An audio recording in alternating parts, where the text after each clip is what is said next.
എന്നാൽ ഈ പറയപ്പെട്ട സമന്വയ വിദ്യാഭ്യാസത്തിന്റെ സംവിധാനത്തിന്റെ തലപ്പത്തുള്ളവര് വഴിവിട്ട് സഞ്ചരിച്ചപ്പോ, ആ സംവിധാനത്തെ സ്വാർത്ഥതയ്ക്ക് വേണ്ടി ഉപയോഗിച്ചപ്പോ, ബഹുമാനപ്പെട്ട സമസ്ത അത് ബോധ്യപ്പെട്ടപ്പോ അതിനെക്കുറിച്ച് കൃത്യമായി പഠിക്കാൻ ഒരു കമ്മീഷനെ വെച്ചു.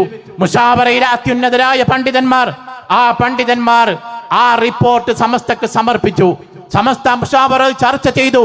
ആ ചർച്ചയുടെ അടിസ്ഥാനത്തിൽ ഇവിടെയുള്ള സമസ്തയുടെ നേതാക്കളെ വിളിച്ചുകൊണ്ട് അതിന്റെ വിശദീകരണം നടത്തി.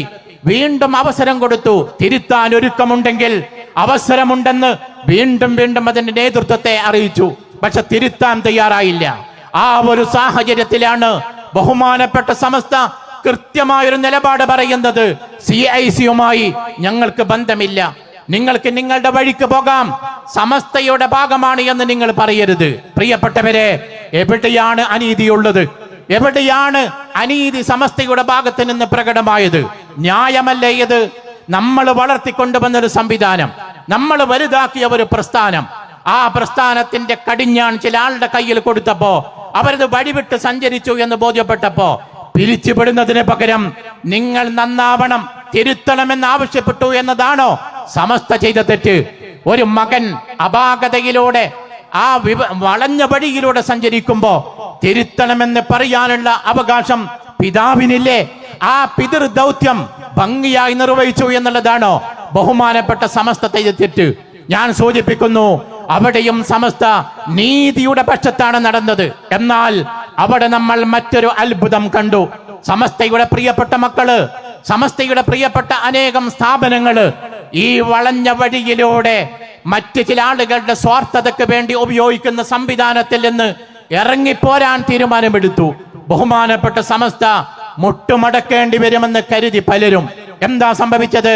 സമസ്തയുടെ നേതാക്കള്, ആദരണീയരായ MT ഉസ്താദും ബഹുമാന്യരായ സയ്യിദുൽ ഉലമയും അതുപോലെയുള്ള മുഷാവറ നേതാക്കളും ബഹുമാനപ്പെട്ട സ്ഥാപനത്തിന്റെ നേതാക്കളെ വിളിച്ചുകൊണ്ട് പറഞ്ഞു, നിങ്ങൾ ഒന്നുകൊണ്ടും ബേജാറാവേണ്ട, നിങ്ങളുടെ കുട്ടികളുടെ പഠനം ഒരു കാരണവശാലും തടയപ്പെടില്ല, അവരുടെ പുരോഗതിക്ക് തടസ്സമാവുന്ന വിധം ഒന്നും സംഭവിക്കില്ല. അത്ഭുതം സംഭവിച്ചു. ഒരു റമദാനിന് വേണ്ടി, പരിശുദ്ധമായ റമദാനിന്റെ വെക്കേഷനിൽ സ്ഥാപനങ്ങൾ അടച്ച് വീട്ടിലേക്ക് പോയ മക്കള് റമദാൻ വെക്കേഷൻ കഴിഞ്ഞ് തിരിച്ചു വരുമ്പോഴേക്ക് മനോഹരമായ, കേരളത്തിന്റെ മണ്ണിൽ നിലവിലുള്ളതിൽ ഏറ്റവും മനോഹരമായ ഒരു വിദ്യാഭ്യാസ സംവിധാനത്തിന്റെ ചട്ടക്കൂട് പാകപ്പെടുത്തി സമസ്ത ചരിത്രം സൃഷ്ടിച്ചു. ആ വിദ്യാഭ്യാസ സംവിധാനമാണ് SNEC എന്ന പേരിൽ, സമസ്തയുടെ നാഷണൽ എഡ്യൂക്കേഷൻ കൗൺസിൽ എന്ന പേരിൽ കേരളത്തിൽ മാത്രമല്ല ഇന്ത്യ മഹാരാജ്യത്ത് എവിടെയും നടപ്പിലാക്കാൻ പറ്റുന്ന മനോഹരമായ സിലബസുമായി ഈ 100ാം വാർഷികത്തിന്റെ ഉപഹാരമായി അങ്ങ് ബാംഗ്ലൂരിൽ നടന്ന മഹാപ്രഖ്യാപന സമ്മേളനത്തിൽ വെച്ചുകൊണ്ട് ആദരണീയനായ നമ്മുടെ അധ്യക്ഷൻ പ്രഖ്യാപിച്ചത്. ഞാൻ പറഞ്ഞത്, സമസ്ത വിദ്യാഭ്യാസ മേഖലയിലേക്ക് കാലെടുത്ത് വെച്ചപ്പോ വിപ്ലവങ്ങൾ തീർത്തു മുന്നേറിക്കൊണ്ടിരിക്കുന്നു എന്നതിന്റെ ഉദാഹരണമാണ് സനാഇ സംവിധാനം, SNEC എന്ന സംവിധാനം. അവിടെയും സമസ്ത വിജയത്തിന്റെ വെന്നിക്കൊടി പാറിച്ചു. കോഴിക്കോട് കടപ്പുറത്ത് ഇടം തികയില്ല എന്ന് ബോധ്യം വന്നപ്പോഴാണ് കൂരിയാടിന്റെ വിശാലമായ പാടത്തേക്ക് നമ്മൾ 85ാം വാർഷികം മാറ്റിയത്. മലബാറിന്റെ മണ്ണിലെവിടെയും ഇടമില്ലെന്ന ബോധ്യം വന്നപ്പോഴാണ് 90ാമത് വാർഷികം ഈ സംസ്ഥാനത്തിന്റെ അങ്ങേയറ്റത്തേക്ക്, ആലപ്പുഴയുടെ കടൽ തീരത്തേക്ക് നമ്മൾ നിശ്ചയിച്ചത്. 10 കൊല്ലം മുമ്പ് ആലപ്പുഴയുടെ കടപ്പുറത്ത് പരന്നൊഴുകിയ ജനലക്ഷങ്ങളെ സാക്ഷി നിർത്തിക്കൊണ്ടാണ് അന്നത്തെ മുസ്ലിം കേരളത്തിൻ്റെ ആത്മീയ നായകൻ മർഹൂം സയ്യിദ് ഹൈദർ അലി ശിഹാബ് തങ്ങൾ നവ്വറല്ലാഹു മർക്കദ ഇനി നമുക്ക് 100ാം വാർഷികം ആഘോഷിക്കാമെന്ന പ്രൗഢമായ പ്രഖ്യാപനം നടത്തിയത്. ആ പ്രഖ്യാപനം യാഥാർത്ഥ്യമാക്കാൻ 10 കൊല്ലം പൂർത്തിയാവുന്നതിന് മുമ്പ് തന്നെ 100ാം വാർഷികത്തിന് എവിടെയാണ് ഇടമെന്നന്വേഷിച്ച് നടന്നു നമ്മുടെ ബഹുമാന്യരായ പണ്ഡിതന്മാർ. ആ അന്വേഷണത്തിൻ്റെ ഒടുവിലാണ് കേരളത്തിൻ്റെ അങ്ങേ അറ്റത്ത് പരന്നു കിടക്കുന്ന വിശാലമായ ഒരു മൈതാനിയിൽ നമുക്കൊരുമിച്ച് കൂടാൻ സാധിച്ചേക്കുമെന്ന ഏതാണ്ട് അഭിപ്രായത്തിൻ്റെ അടിസ്ഥാനത്തിൽ കാസർകോട്ടേക്ക് നമ്മൾ സമ്മേളനം നിശ്ചയിച്ചത്. ആ സമ്മേളനം നിശ്ചയിച്ചതിൻ്റെ വിളംബരം അറിയിക്കാനാണ് ഉദയാസ്തമയങ്ങളുടെ നാടെന്ന് പറയാവുന്ന കന്യാകുമാരിയിൽ നിന്ന് ഒരു പ്രയാണത്തിന് തുടക്കം കുറിച്ചത്. അന്ന് കരുതിയത് എവിടെങ്കിലുമൊക്കെ അല്പം ആളുകളെ ഒരുമിച്ച് കൂട്ടി വിളംബരം ചെയ്ത് അങ്ങ് മംഗലാപുരത്തേക്ക് പോയി കളയാം ഈ യാത്രയ്ക്ക് എന്നാണ്. പിന്നിട്ട വഴിയിലൂടെ കഴിഞ്ഞ ദിവസങ്ങളിൽ നമ്മൾ കണ്ട ആനന്ദകരമായ ഒരു കാഴ്ച, കന്യാകുമാരിയിൽ നിന്ന് കൊളുത്തിയെടുത്ത തിരുനാളവുമായി ഈ ഉമ്മത്തിന്റെ അജയ്യനായ അധ്യക്ഷൻ സയ്യിദുൽ ഉലമ സയ്യിദ് മുഹമ്മദ് ജിഫ്രി മുത്തുക്കോയ തങ്ങൾ മലയാളം മണ്ണിന്റെ ഗ്രാമാന്തരങ്ങളിലൂടെ നഗരങ്ങളിലൂടെ ഗംഭീരമായി രാജകുമാരനെ പോലെ കടന്നു വരുമ്പോ ഓരോ പ്രദേശങ്ങളിലും സ്വീകരിക്കാൻ ഒരുമിച്ച് കൂടിയ പതിനായിരങ്ങളുടെ മഹാസംഗമങ്ങളാണ്. ബഹുമാന്യനായ തങ്ങൾ ഇന്നലെ പറഞ്ഞതുപോലെ ഇനി നമ്മൾ എവിടെയാണ് 100ാം വാർഷികത്തിന് ഇടം കണ്ടെത്തുക എന്ന പുതിയ പഠനത്തിന് വേണ്ടി നമ്മൾ നിർബന്ധിതരായി കൊണ്ടിരിക്കുന്നു എന്നുള്ളതാണ്. 10 ദിവസങ്ങളോളമായി കേരളത്തിന്റെ ഗ്രാമങ്ങളിലൂടെ ചലിച്ചുകൊണ്ടിരിക്കുന്ന ഈ സന്ദേശയാത്രയുടെ സ്വീകാര്യത നമുക്ക് ബോധ്യപ്പെടുത്തി തരുന്നത്. എന്തുകൊണ്ട് ഈ ഒരു സ്വീകാര്യത ഈ ഒരു ആദർശ പ്രസ്ഥാനത്തിന് ലഭിക്കുന്നു എന്നുള്ളത് പഠന വിധേയമാക്കേണ്ടതാണ്. ഇത് എന്തെങ്കിലും ഭൗതിക നേട്ടം കിട്ടുമെന്ന പ്രതീക്ഷയോടുകൂടെ തടിച്ചുകൂടുന്ന ജനസഞ്ചയമല്ല. ഇവിടെ വരാനും ഇരിക്കാനും നല്ല സൗകര്യമുണ്ടാകുമെന്ന പ്രതീക്ഷയോടെ വന്നുകൂടിയ ജനങ്ങളല്ല. അവനവന്റെ പോക്കറ്റിൽ നിന്ന് കാശ് മുടക്കി കഷ്ടപ്പെടാനൊരുക്കമാണെന്ന് ഉറക്കെ പറഞ്ഞുകൊണ്ട് തടിച്ചുകൂടുന്ന ജനസാഗരം വിളിച്ചു പറയുന്ന ഒരു മനോഹരമായ ഒരു സത്യമുണ്ട്. ഒരു നൂറ്റാണ്ട് മുമ്പ് കോഴിക്കോടിന്റെ ടൗൺ ഹാളിനകത്ത് പിറവിയെടുക്കുന്ന നാളിൽ പ്രഖ്യാപിച്ച ഒരു ആദർശമുണ്ടല്ലോ. ആദർശത്തിന് നേരെ കത്തിവെക്കാൻ കടന്നു വരുന്ന ഏത് ശക്തികളെയും ശക്തമായി പ്രതിരോധിക്കാൻ മഹാനായ സയ്യിദുൽ ഉലമയുടെ പിന്നിൽ ഈ മലയാളക്കരയിലെ ആദർശബോധമുള്ള മുസ്ലിം ഉമ്മത്ത് ജാഗ്രതയോടെ കാത്തുകിടക്കുന്നു എന്നുള്ള സന്ദേശമാണ് ഈ ജാഥയ്ക്ക് നൽകുന്ന സ്വീകരണത്തിലെ ജനസഞ്ചയം ലോകത്തോട് വിളിച്ചു പറയുന്നത്. എന്തുകൊണ്ട് ഈ ആദർശം പ്രസക്തമാവുന്നു? ബഹുമാനപ്പെട്ട സമസ്തയുടെ ഒരു നൂറ്റാണ്ട് കാലത്തെ ചരിത്രമെടുത്ത് പഠിക്കണം നമ്മൾ. അഭിമന്യരായ ആദരണീയരായ മുശാവറയിലെ ബഹുമാന്യ വ്യക്തിത്വങ്ങൾ ആധികാരികമായി സമസ്ത എന്തിന് നിലകൊള്ളുന്നു എന്ന് നമ്മളെ പഠിപ്പിച്ചു കഴിഞ്ഞു. സമസ്ത നിലകൊള്ളുന്നത് ഭൗതികമായ ലാഭത്തിന് വേണ്ടിയല്ല, ഭൗതികമായ ലക്ഷ്യത്തിന് വേണ്ടിയല്ല. സമസ്ത നിലകൊള്ളുന്നത് ഈ ഉമ്മത്തിന്റെ ഈമാന് കാവൽ നിൽക്കാനാണ്. ഈമാൻ കൊത്തിയെടുക്കാൻ ഏതാനും ചില നാട്ടുപ്രമാണിമാർ കൂടിയിരുന്ന് കണ്ടെത്തിയ ഐക്യസംഘത്തിന്റെ ലേബലിൽ കടന്നു വന്ന ബിദഈകളെ പ്രതിരോധിക്കുക എന്നതായിരുന്നു സമസ്തയുടെ രൂപീകരണത്തിലേക്ക് കൊണ്ടെത്തിച്ച സംഗമത്തിന്റെ തുടക്കം. ആ കാലഘട്ടം നിസ്സാരമായ കാലഘട്ടമല്ല. ഇന്ത്യ ഉൾപ്പെടെയുള്ള ലോകത്തെ വലിയ രാജ്യങ്ങൾ, ബഹുഭൂരിഭാഗം രാജ്യങ്ങൾ ലോകത്തെ വൻശക്തികളുടെ കീഴിൽ അടിമത്തത്തിന്റെ മുഖം പേറിക്കൊണ്ട് വല്ലാതെ കഷ്ടപ്പെട്ടുകൊണ്ടിരിക്കുന്ന കാലമാണ്. മലബാറിന്റെ മണ്ണിൽ മാപ്പിളമാരെ തെരഞ്ഞു പിടിച്ചുകൊണ്ട് നാട് കടത്തുകയും തൂക്കിക്കൊല്ലുകയും ചെയ്യാൻ ഇവിടുത്തെ ഏകാധിപതികളായ ഭരണാധികാരികൾ ഒരു വൈമനസ്യവുമില്ലാതെ പ്രവർത്തിച്ചു കൊണ്ടിരിക്കുന്ന കാലമാണ്. ഒരു ഭാഗത്ത് ബ്രിട്ടീഷ് ആധിപത്യം ഇന്ത്യയെ വല്ലാതെ ദ്രോഹിച്ചു കൊണ്ടിരിക്കുന്ന ഘട്ടം, മറ്റൊരു ഭാഗത്ത് ഇതുപോലെയുള്ള വൻശക്തികൾ ലോക മുസ്ലിമീങ്ങളെ വേട്ടയാടിക്കൊണ്ടിരിക്കുന്ന ഘട്ടം. ഈ ഒരു ആപൽ ഘട്ടത്തിലാണ് ഇവിടെയുള്ള മുസ്ലിം ഉമ്മത്തിന്റെ ഈമാൻ കവർന്നെടുക്കാനുള്ള വ്യാമോഹവുമായി കൊണ്ട് നജ്ദിയൻ ചിന്താഗതി മലയാളക്കരയിലേക്ക് കൂടി വ്യാപിക്കുന്നത്. അവിടെയാണ് സമസ്ത പിറവിയെടുക്കുന്നത്. ആലോചിക്കണം നമ്മള്. അങ്ങേ തലയിൽ നിന്ന് അങ്ങേ അറ്റത്ത് നിന്ന് നോക്കിയാൽ സൂര്യൻ അസ്തമിക്കാത്ത സാമ്രാജ്യത്തിന്റെ ഉടമകളാണെന്ന് വെറുതെ എഴുതി വെച്ചതല്ല ബ്രിട്ടീഷുകാരെ കുറിച്ച്. ഒരു ഭാഗത്തുള്ള രാജ്യത്ത് സൂര്യൻ അസ്തമിക്കുമ്പോ തങ്ങളുടെ കീഴിലുള്ള മറ്റൊരു രാജ്യത്ത് സൂര്യൻ ഉദിച്ചിട്ടുണ്ടായിരിക്കും എന്നുള്ളതാണ് ആ കാലത്തെ ബ്രിട്ടീഷ് ആധിപത്യത്തിന്റെ വ്യാപ്തി. ആ കാലത്താണ് ബഹുമാനപ്പെട്ട സമസ്ത രൂപം കൊള്ളുന്നത്. സമസ്തയുടെ ഏറ്റവും പ്രധാനപ്പെട്ട ലക്ഷ്യമായി ഭരണഘടനയിൽ എഴുതി വെച്ച ഏറ്റവും പ്രധാനപ്പെട്ട 2 ഘടകങ്ങളുണ്ട്.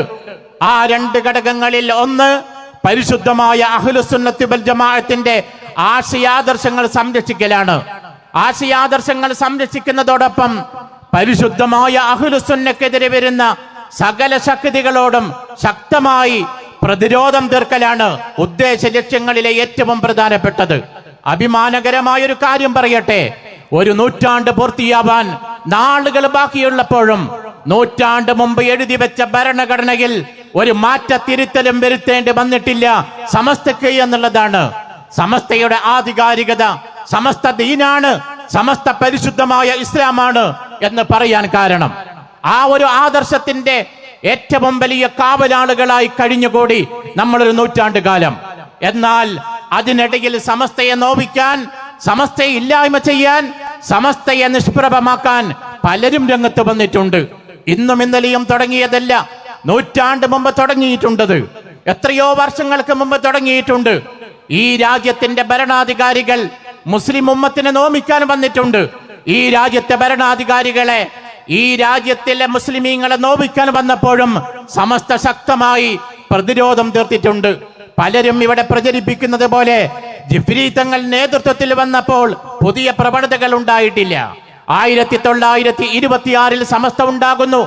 1928 2 വർഷമേ പൂർത്തിയായിട്ടുള്ളൂ.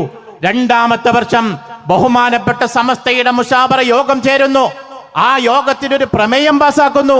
ആ പ്രമേയം ഇവിടെയുള്ള ഭരണകൂടത്തോടാണ് വളരെ പ്രധാനപ്പെട്ട ഒരു കാര്യം ആവശ്യപ്പെടുന്നത്. എന്താണ് ആവശ്യം? ഇവിടെയുള്ള മുസ്ലിമീങ്ങൾ ഉൾപ്പെടെ നികുതി കൊടുത്താണ് ഇവിടെ പാർക്കുന്നത്. ഈ രാജ്യത്തവർക്കും നീതി കിട്ടണം. ഇവിടെയുള്ള മേഖലകളിൽ, വിവിധങ്ങളായ മേഖലകളിൽ അർഹമായ അവകാശം അവർക്ക് ലഭ്യമാവണം.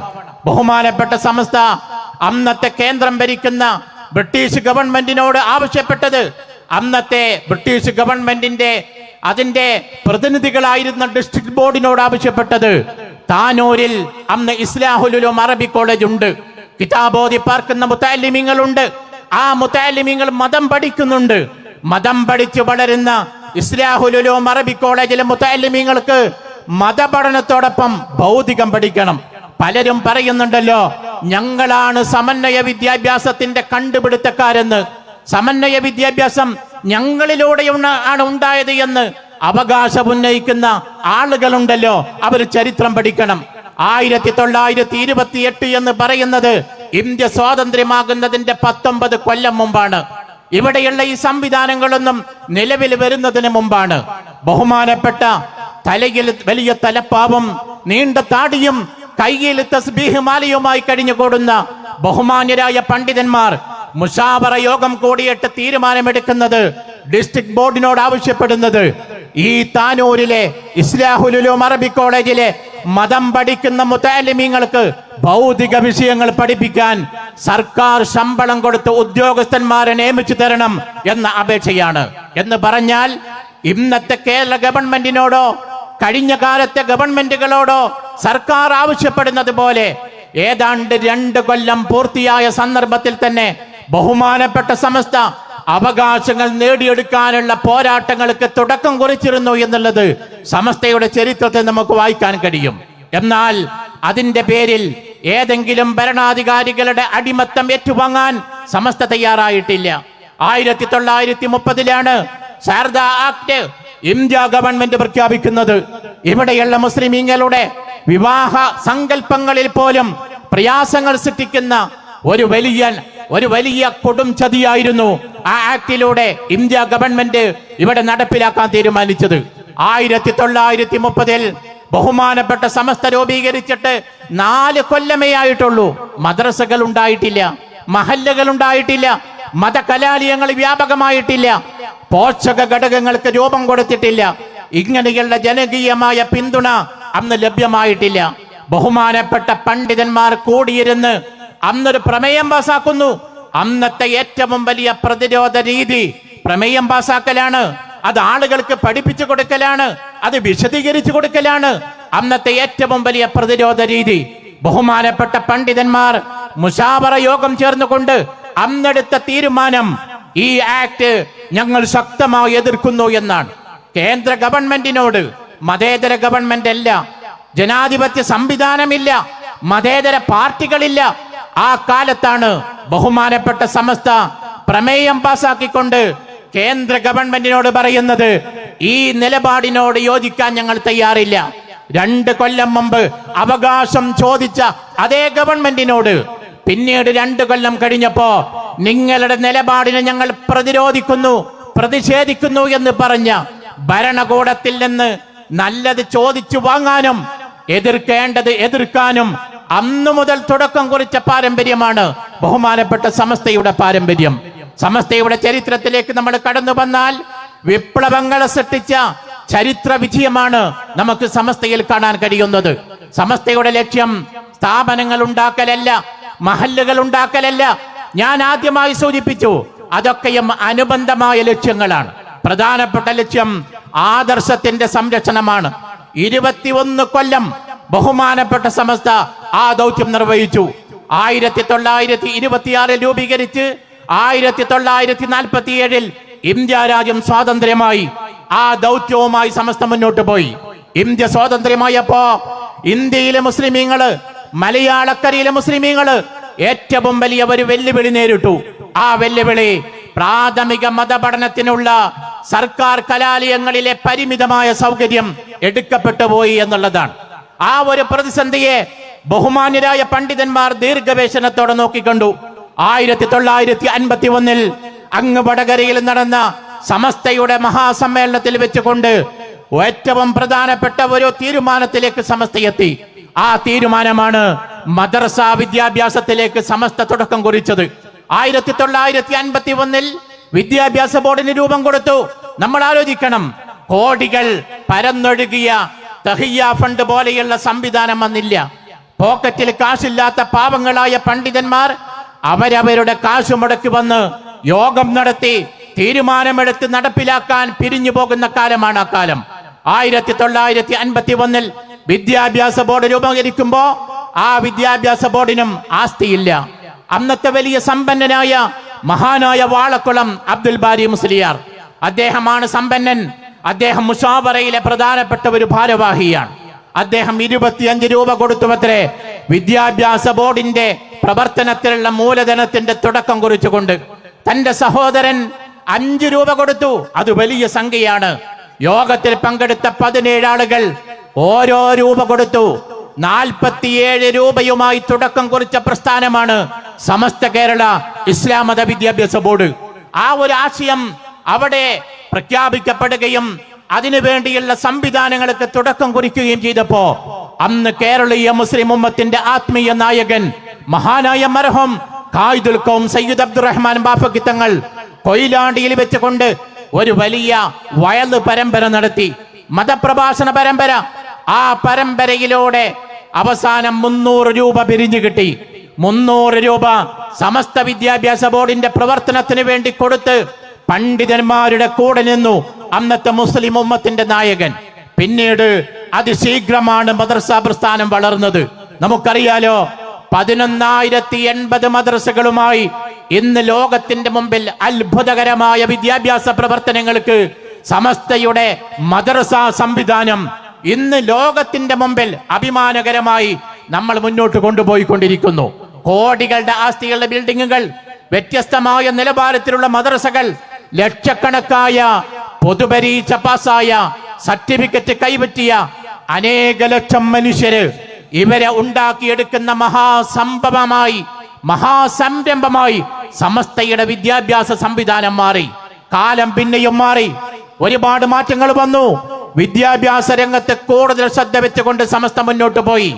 സമന്വയ വിദ്യാഭ്യാസം എന്ന ആ ഒരാശയത്തിന് വ്യാപകമായ പ്രചരണം ലഭിച്ചു. അങ്ങ് കടമേരി റഹ്മാനിയ അറബി കോളേജ് അതിന് വലിയ അംഗീകാരത്തോടുകൂടെ പ്രവർത്തിക്കാൻ തുടങ്ങി.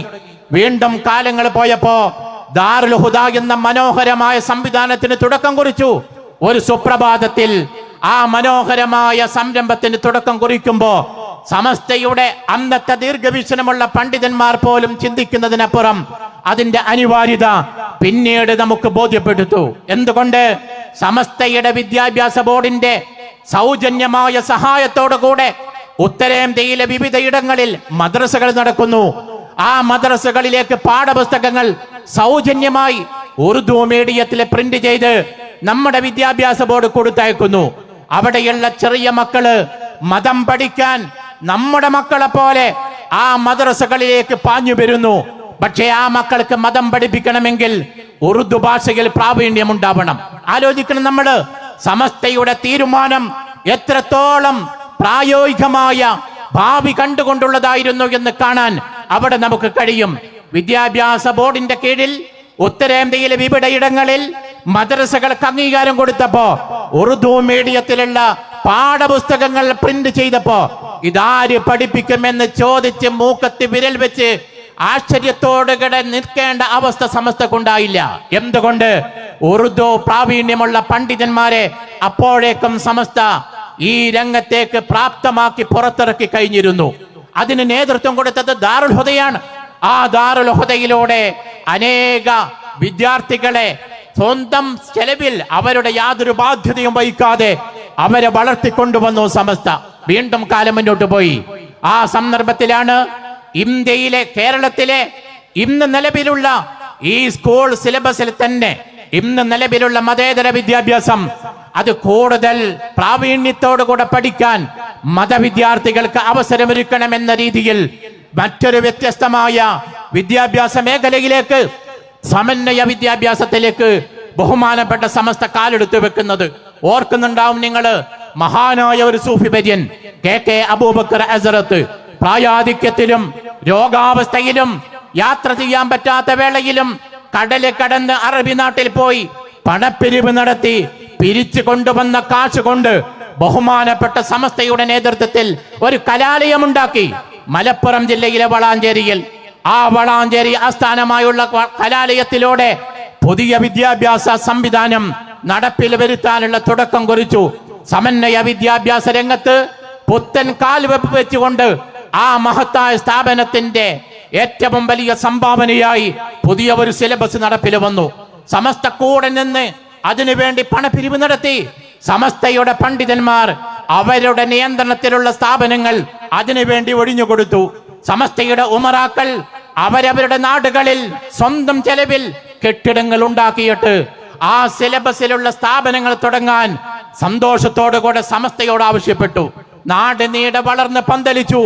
അതിൽ നിന്ന് പണ്ഡിത ബിരുദധാരികൾ, ആ ബിരുദം നേടിയ പണ്ഡിതന്മാർക്ക് സർട്ടിഫിക്കറ്റ് കൊടുക്കാൻ ബഹുമാനപ്പെട്ട സമസ്തയുടെ കീഴിലുള്ള സുന്നി യുവജന സംഘത്തിന്റെ കുറ്റിപ്പുറത്തെ മഹാസമ്മേളനത്തിലേക്ക് ആ പണ്ഡിതന്മാരെ സമസ്ത വിളിച്ചു കൊണ്ടുപോയി. എന്താണ് അതിനർത്ഥം? ഇത് നമ്മുടേതാണ്, ഇത് വളർത്തിയത് നമ്മളാണ്, ഇത് ഉണ്ടാക്കിയത് നമ്മളാണ്, ഇതിനു വേണ്ടി പണിയെടുത്തത് നമ്മളാണ്. വിശ്വസ്തരായ ചില ആളുകളെ അതിന്റെ ഉന്നതമായ സ്ഥാനങ്ങളിൽ ഏൽപ്പിച്ചുകൊണ്ട് ഭംഗിയായി നടത്തണമെന്ന് ഏൽപ്പിച്ചു. പക്ഷേ വിശ്വസ്തയോടുകൂടെ ഏൽപ്പിച്ച ആളുകൾ വിശ്വാസവഞ്ചന കാണിച്ചു എന്നുള്ളത് അല്പം വൈകി ബഹുമാനപ്പെട്ട സമസ്തക്ക് ബോധ്യപ്പെട്ടു. ആ സന്ദർഭത്തിൽ അവരെ വിളിച്ചുകൊണ്ട് സമസ്ത പറഞ്ഞു, അങ്ങനെ പോകരുത്, അത് അപകടമാണ്, ഇത് സമസ്തയുടെ സംവിധാനമാണ്. അവർ തയ്യാറായില്ല, പിന്തിരിയാൻ അവർ തയ്യാറായില്ല. ആ സന്ദർഭത്തിലാണ് ബഹുമാനപ്പെട്ട സമസ്തയുടെ മുഷാവറ. ഏതുപോലെ ഏതാണ്ട് 10 പതിറ്റാണ്ടുകൾക്ക് മുമ്പ് ഈ കേരളത്തിന്റെ മണ്ണിലെ മുസ്ലിം ഉമ്മത്തിന്റെ ഈമാൻ കവർന്നെടുക്കാൻ ഇവിടെയുള്ള ബിദഈ പ്രസ്ഥാനങ്ങളിലെ ആർക്കും പെട്ടെന്ന് തിരിച്ചറിയാൻ കഴിയാത്ത ഒരു വിഭാഗം തബ്ലീഗ് ജമാഅത്ത് കടന്നു വന്നപ്പോ എടുത്ത സമീപനം ബഹുമാനപ്പെട്ട സമസ്തയുടെ ഇന്നത്തെ മുഷാവറ കൈക്കൊള്ളുന്നത്. അതെന്തായിരുന്നു ആ സമീപനം? സമസ്ത പഠിച്ചു ആ തബ്ലീഗ് ജമാഅത്തിന്റെ അപാകതകളെ കുറിച്ച്. എന്താണ് കുഴപ്പം? അത് പഠിക്കാൻ വേണ്ടി ഒരു സമിതിയെ വെച്ചു. ആ സമിതി കൃത്യമായ അതിന്റെ അപാകതകളെ കുറിച്ച് പഠിച്ച് റിപ്പോർട്ട് കൊടുത്തു ബഹുമാനപ്പെട്ട സമസ്തക്ക്. സമസ്ത തീരുമാനമെടുക്കാതെ വീണ്ടും അവസരം കൊടുത്തു തബ്ലീഗ് ജമാഅത്തിന്റെ നേതൃത്വത്തിന്. എന്നിട്ട് പറഞ്ഞു, നിങ്ങളെക്കുറിച്ച് ഞങ്ങൾക്ക് ബോധ്യപ്പെട്ടതനുസരിച്ച് നിങ്ങൾ പുത്തൻ വാദക്കാരാണ്, നിങ്ങൾ ബിദഈ കക്ഷികളിൽ ഉൾപ്പെടുന്നതാണ്, നിങ്ങൾക്ക് തിരുത്താൻ വല്ലതുമുണ്ടെങ്കിൽ അത് സമർപ്പിക്കണമെന്ന് ആവശ്യപ്പെട്ടുകൊണ്ട് കേരളത്തിലെ തബ്ലീഗ് ജമാഅത്തിന്റെ ഉത്തരവാദപ്പെട്ട ആളുകൾക്ക് ബഹുമാനപ്പെട്ട മുഷാവറ 10 പതിറ്റാണ്ടുകൾക്ക് മുമ്പ് കത്ത് കൊടുത്തു. വിശദീകരണം കിട്ടിയില്ല, മറുപടി കിട്ടിയില്ല. ബഹുമാനപ്പെട്ട സമസ്ത മുഷാവറ വീണ്ടും യോഗം ചേർന്നപ്പോൾ തീരുമാനിച്ചു, ഈ പ്രസ്ഥാനം ഇവിടെയുള്ള വഹാബി പ്രസ്ഥാനം പോലെ, ഇവിടെയുള്ള മൗദൂദിയൻ ചിന്താഗതി പോലെ, ഇവിടെയുള്ള അഹ്ലുസുന്നക്കെതിരാണ്. അതുകൊണ്ട് പുത്തൻ പ്രസ്ഥാനമാണ്, വഹാബിസം പോലെ പുത്തൻ പ്രസ്ഥാനമാണ് ഈ തബ്ലീഗ് ജമാഅത്ത് എന്ന് ഒരുപാട് പഠിച്ച് റിപ്പോർട്ടുകൾ ശേഖരിച്ച് ഒരുപാട് ചർച്ച ചെയ്ത് തിരുത്താനുള്ള എന്തെങ്കിലും ഉണ്ടോ എന്ന് വീണ്ടും വീണ്ടും അന്വേഷിച്ച ശേഷം ബഹുമാനപ്പെട്ട സമസ്ത പ്രഖ്യാപിച്ചത് പതിറ്റാണ്ടുകൾക്ക് മുമ്പാണ്. എന്നാൽ ഈ പറയപ്പെട്ട സമന്വയ വിദ്യാഭ്യാസത്തിന്റെ സംവിധാനത്തിന്റെ തലപ്പത്തുള്ളവര് വഴിവിട്ട് സഞ്ചരിച്ചപ്പോ, ആ സംവിധാനത്തെ സ്വാർത്ഥതയ്ക്ക് വേണ്ടി ഉപയോഗിച്ചപ്പോ, ബഹുമാനപ്പെട്ട സമസ്ത അത് ബോധ്യപ്പെട്ടപ്പോ അതിനെക്കുറിച്ച് കൃത്യമായി പഠിക്കാൻ ഒരു കമ്മീഷനെ വെച്ചു. മുശാവറയിലെ അത്യുന്നതരായ പണ്ഡിതന്മാർ, ആ പണ്ഡിതന്മാർ ആ റിപ്പോർട്ട് സമസ്തക്ക് സമർപ്പിച്ചു. സമസ്ത മുശാവറ ചർച്ച ചെയ്തു. ആ ചർച്ചയുടെ അടിസ്ഥാനത്തിൽ ഇവിടെയുള്ള സമസ്തയുടെ നേതാക്കളെ വിളിച്ചുകൊണ്ട് അതിന്റെ വിശദീകരണം നടത്തി. വീണ്ടും അവസരം കൊടുത്തു. തിരുത്താൻ ഒരുക്കമുണ്ടെങ്കിൽ അവസരമുണ്ടെന്ന് വീണ്ടും വീണ്ടും അതിന്റെ നേതൃത്വത്തെ അറിയിച്ചു. പക്ഷെ തിരുത്താൻ തയ്യാറായില്ല.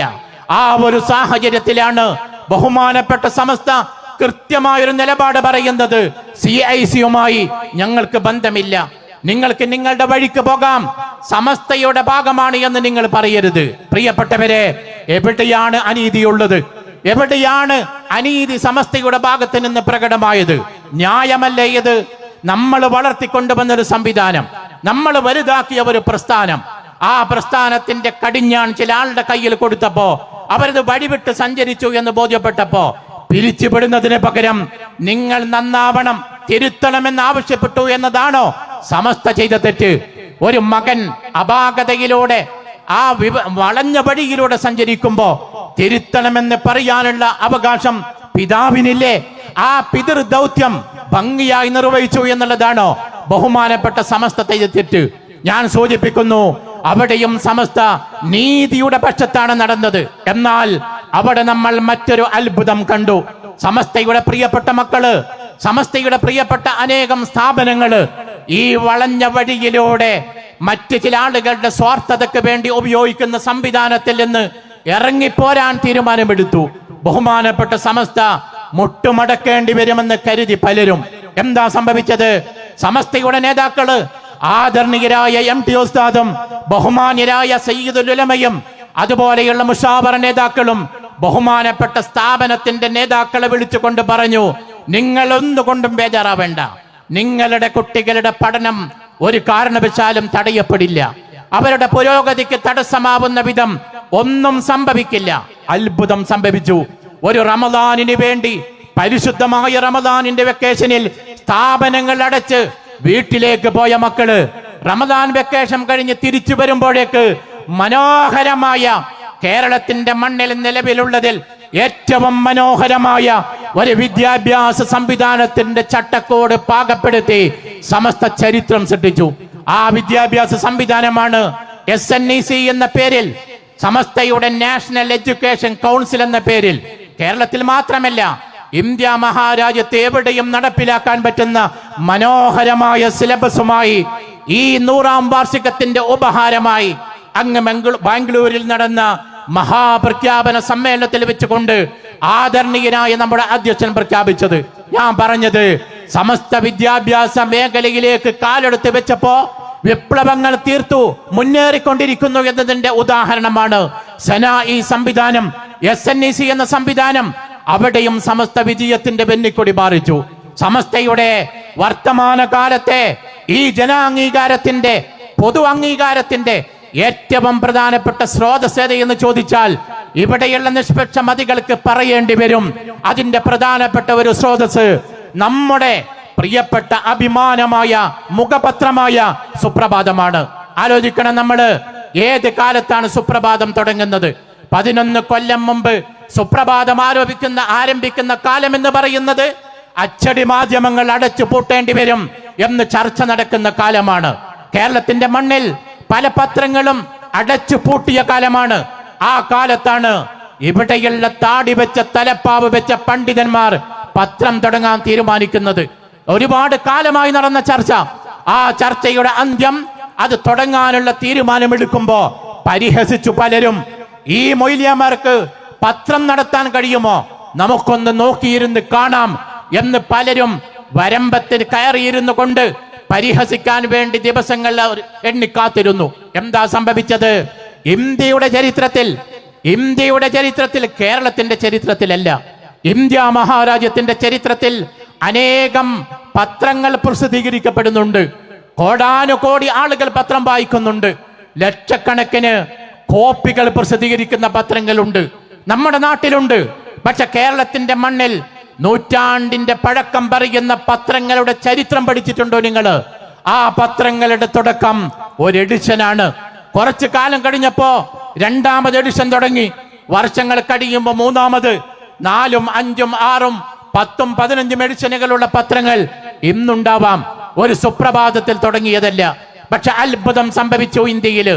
അച്ചടി മാധ്യമങ്ങൾ അടച്ചു പൂട്ടണം എന്ന് കരുതി കാത്തിരുന്ന ഒരു സമൂഹത്തിന്റെ മുമ്പില് 6 എഡിഷനുകൾ ഒരുമിച്ച് തുടങ്ങിക്കൊണ്ട് ഈ കേരളത്തിന്റെ മണ്ണിൽ, ഇന്ത്യയുടെ മണ്ണിൽ സുപ്രഭാതം എന്ന പത്രം യാഥാർത്ഥ്യമാക്കിക്കൊണ്ട് സമസ്ത കേരള ജംഇയ്യത്തുൽ ഉലമ വിപ്ലവം സൃഷ്ടിച്ചു. ഒരു കൊല്ലത്തെ ആയുസ് പ്രവചിച്ചവര് ഒരു കൊല്ലം പൂർത്തിയാകുമ്പോ നമുക്ക് കാണാൻ കഴിഞ്ഞത് 7ാമതൊരു എഡിഷൻ കൂടി തുടങ്ങിക്കൊണ്ട് ചരിത്രത്തിൽ അത്ഭുതം കാണിക്കുന്നതാണ്. മാത്രമല്ല പിന്നീട് കാണുന്നത് ഓരോ വർഷത്തെയും ക്യാമ്പയിനുകൾ അവസാനിക്കുമ്പോ കോപ്പികളുടെയും എഡിഷന്റെയും എണ്ണം കൂട്ടിക്കൊണ്ട് ജൈത്രയാത്ര നടത്തുന്ന വിപ്ലവകരമായ കാഴ്ചയാണ്. അതിലുപരി മലയാളക്കരയിലെ മാധ്യമങ്ങൾ നിഷ്പക്ഷമായി പറയട്ടെ, ഏകപക്ഷീയമായി പറയണ്ട, സമസ്തക്കാരനായി പറയണ്ട, സുന്നിയായി പറയണ്ട, മലയാളത്തിലെ അച്ചടി മാധ്യമങ്ങളെ നിഷ്പക്ഷമായി വിലയിരുത്തുന്ന ഏതൊരാളോട് ചോദിച്ചു നോക്കൂ, സുപ്രഭാതത്തിന്റെ നിഷ്പക്ഷത അംഗീകരിക്കേണ്ടി വരും അവര്. നമ്മുടെ ചാനലുകൾ എടുത്തു നോക്കൂ നിങ്ങൾ. ഈ കേരളത്തിലെ മലയാള ചാനലുകളിൽ ഏറ്റവും കൂടുതൽ ചർച്ച ചെയ്യപ്പെട്ട മാധ്യമങ്ങളിലെ പത്രങ്ങളിലെ എഡിറ്റർ കോളം ഏതാണെന്ന് ചോദിച്ചാൽ, ഈ കഴിഞ്ഞ പതിറ്റാണ്ടിലെ കണക്ക് പരിശോധിച്ചാൽ പറയേണ്ടി വരും അത് സുപ്രഭാതം പത്രമാണ്. ഞാൻ പറഞ്ഞു വന്നത്, തുടങ്ങിയതൊക്കെ വിജയിപ്പിച്ച, വിപ്ലവകരമായ പ്രവർത്തനങ്ങൾക്ക് നേതൃത്വം കൊടുത്ത, നൂറ്റാണ്ടിന്റെ ഗരിമയോടുകൂടിയാണ് മഹാനായ സയ്യിദുൽ ഉലമ കന്യാകുമാരിയിൽ നിന്ന് തുടക്കം കുറിച്ചത് എന്നുള്ളതാണ്. ഈ നേരത്തും ഈ കോഴിക്കോട് ജില്ലയിലെ പ്രവർത്തകർ മാത്രം സമ്മേളിക്കേണ്ട കേവലം ഒരു സ്വീകരണ പരിപാടിക്ക് വേണ്ടി മുതലക്കുളം മൈതാനി തെരഞ്ഞെടുത്തപ്പോ പരിസരത്തെ റോഡുകളൊക്കെ ജനനിമിടമാക്കി മാറ്റുന്ന ഈ ജനസാഗരത്തെ ഇവിടെ ഒരുമിച്ച് കൂട്ടാൻ കാരണമായത് എന്നുള്ളതാണ് സമസ്തയുടെ മഹത്വം. അതുകൊണ്ട് ഈ ആദർശം വിശുദ്ധമായ ആദർശമാണ്. സമസ്ത പറയുന്നത് നീതിയുടെ പക്ഷത്ത് നിന്നാണ്. ആരെയും നോവിക്കാനോ ആരെയും എതിർക്കാനോ അല്ല. ഞങ്ങളുടെ ആദർശം ഇതാണെന്ന് പറഞ്ഞ് ഇതിലേക്ക് വരുന്നവർക്ക് ഇടം കൊടുക്കാൻ ഇവിടെയുള്ള സകല രാഷ്ട്രീയ കക്ഷികളും അവാന്തര വിഭാഗങ്ങളും ഇതര മതസ്ഥരും അതിലെതിർക്കരുതേ എന്ന വിനയാന്വിതമായ ആവശ്യം മാത്രമാണ് സമസ്തക്ക് പറയാനുള്ളത്. ഈ ആദർശം അജയ്യമാണ്. ഈ ആദർശത്തെ ഉയർത്തിപ്പിടിച്ചുകൊണ്ടുള്ള ഈ സംഘ സംവിധാനം ഇൻഷാ അല്ലാഹ് അന്ത്യനാള് വരെ മലയാളക്കരയിൽ നിലനിൽക്കും. ആ കൂട്ടായ്മയിൽ ഈ പരന്നൊഴുകിയ ജനസാഗരമുണ്ടാകും. ആ കൂട്ടത്തിലൂടെ സഞ്ചരിച്ച് ആഖിബത്ത് നന്നായി മരിക്കാൻ അള്ളാഹു നമുക്ക് തൗഫീഖ് നൽകട്ടെ. വആഖിറു ദഅവാന അനിൽ ഹംദുലില്ലാഹ്. അസ്സലാമു അലൈക്കും വറഹ്മത്തുള്ളാഹി.